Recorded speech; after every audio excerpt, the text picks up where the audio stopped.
Martin Romualdez.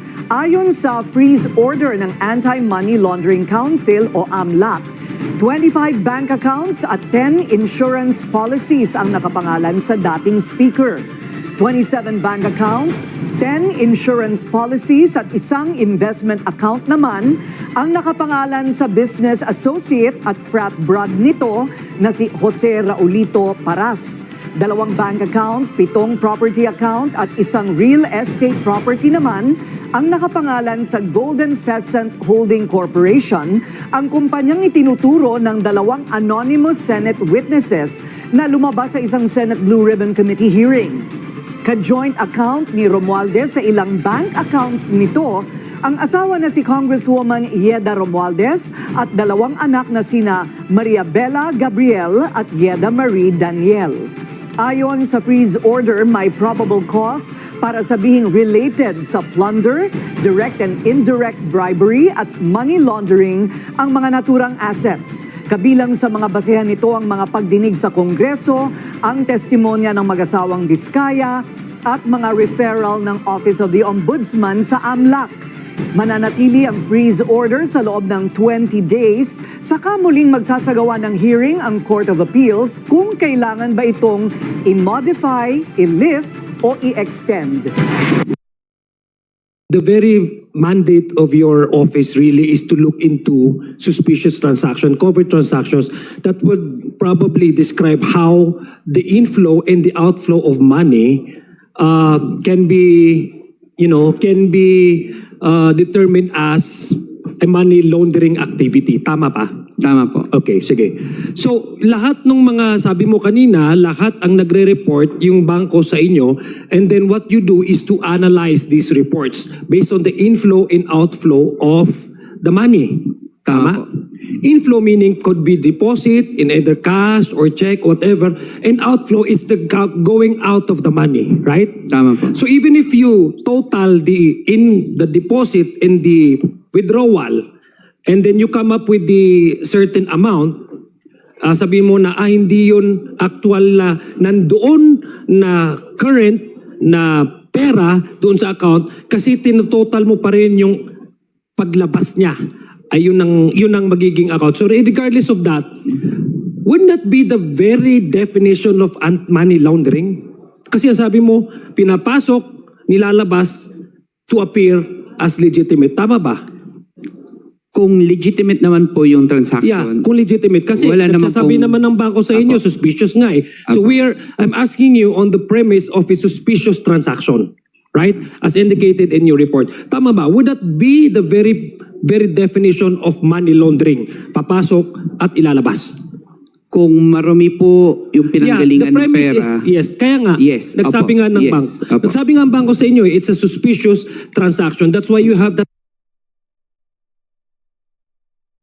analysis. That's why you have that report. Because the bank reported to you that these amounts na hindi siya yung, let's say, more than 500 million, yung flow Honorable and activity. Adjong, perhaps we are crossing the line already. No, I'm just citing to ED. This has no reference to the transaction of the respondent. I'm asking him the mandate and by which they actually analyze the activity and In the other behavior words, of the you are- inflow and the outflow of money. So You that are it can be- referring to the process and not to Process. the transaction. and for them also to determine whether this transaction covers the very definition of money laundering.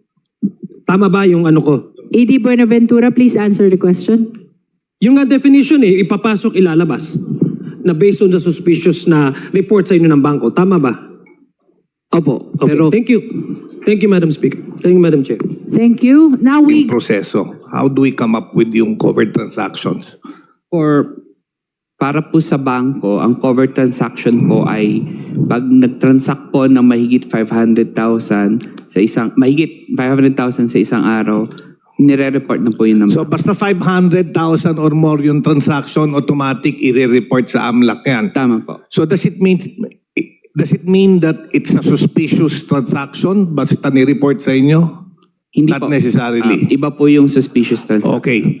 Then how do we arrive at yung total amount. Kasi nakakalula yung amount. Pagka tinignan mo, 3 billion, di ba? So, ibig ba sabihin yan, how do we compute ditong transaction na ito? Kunyari ako, may nag-deposit sa akin na 501,000. That's considered one transaction. Tama po. Now, binalik ko sa nag-deposit sa akin.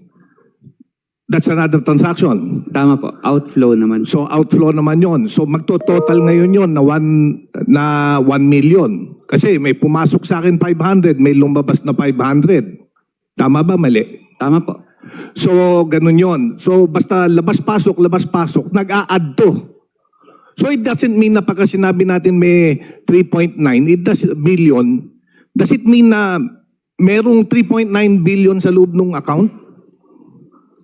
Hindi ko po, kung base lang po sa records, hindi ko pa po masabi. Hindi, pero ang pinag-uusapan natin dito, based dito sa ni-report kasi amount involved, 3,772,000,000. Ang tinatanong ko itong 3,772,000,000, this is a total amount ng lumabas, pumasok, ganon. Tama po. Transaction. Kagaya ang sinabi mo, total po ng transaction. Pagka nag-deposit sa akin 500, lumabas 500, kinekwenta yon. So every time naglalabas-pasok, nagdadagdag yon. Yung sa theoretical lang po, pero for this case po, hindi ko po masabi yun. Ay, hindi mo masabi. Pero maaaring ganon.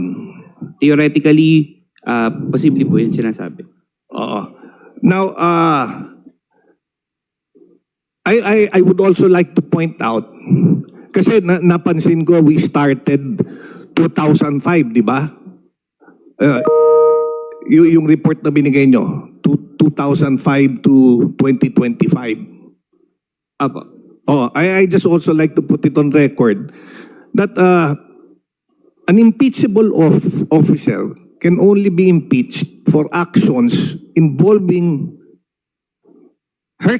during her term as an impeachable officer. So sumobra tayo ng 14 years. But regardless, I just want to point it out. Ang dapat na pagtuunan natin ng pansin actually from 2019 to present. 2022 to present, di ba?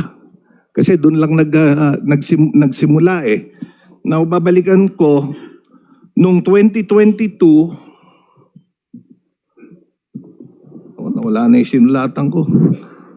Nung 2022, may pumasok sa account niya. Well, yung na-flag ng AMLA, nung 2022, which was the time she was Vice President, 41 million. Yun yung lumabas-pasok sa account.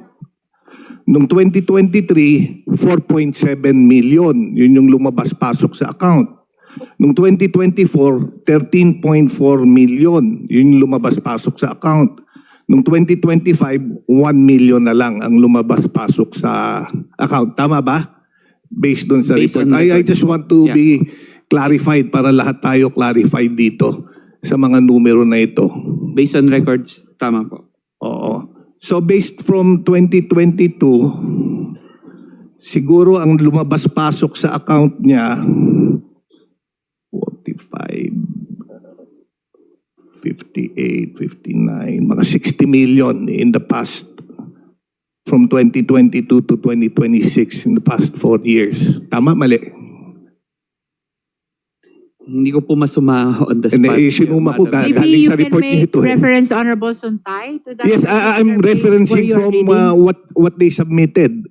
Kasi nagka-breakdown kanina eh. Di ba, nagbigay kayo ng breakdown kung magkano lumabas pumasok noong 2005, magkano lumabas pumasok noong 2006, noong 2007, noong 2008, noong 2009. Inad ko lang mula 2022 hanggang 2025. More or less po. Oo, mga ganon. Okay. Thank you very much, Madam Chair. Madam Chair. Thank you. Madam Chair. The Honorable